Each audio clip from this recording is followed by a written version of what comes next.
ఈ రోజు simple words లో సమ్మక్క సారక్క జాతర గురించి తెలుసుకుందాం. ఈ జాతర తెలంగాణలోని ములుగు డిస్టిక్ లో ప్రతి 2 years ఒకసారి జరుపుకుంటాం. దీన్ని తెలంగాణ కుంభమేళా అని అంటారు. ఇది ఏషియాలోనే బిగ్గెస్ట్ ట్రైబల్ ఫెస్టివల్, అతిపెద్ద గిరిజన పండుగ. ఈ జాతర తెలంగాణ గవర్నమెంట్ స్టేట్ ఫెస్టివల్ గా డిక్లేర్ చేసింది. తెలంగాణ ఫామ్ అయ్యే కంటే ముందు ఆంధ్రప్రదేశ్ గవర్నమెంట్ February 1st 1996 ఈ జాతరను స్టేట్ ఫెస్టివల్ గా డిక్లేర్ చేసింది. ఇప్పుడు కొంచెం హిస్టరీ తెలుసుకుందాం.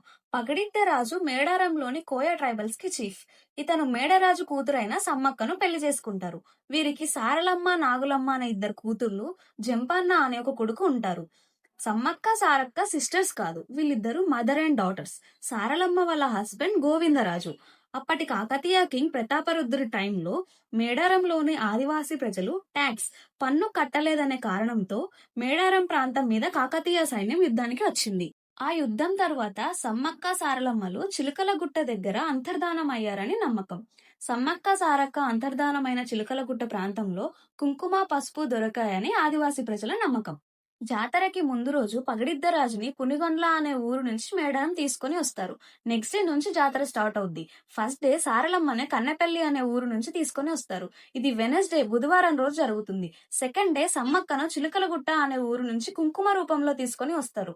తీసుకొని వచ్చే ముందు ఆ డిస్టిక్ ఎస్పీ గన్ని 3 times గాల్లోకి ఫైర్ చేస్తారు. ఇది థర్స్డే గురువారం రోజు జరుగుతుంది.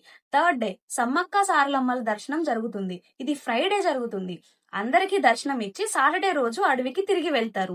Every year Wednesday, Thursday, Friday, బుధ, గురు, శుక్రవారాల్లోనే జరుగుతుంది. మేడారంలో ప్రసాదంగా బెల్లం ఉంటుంది. దీన్ని బంగారం అంటారు.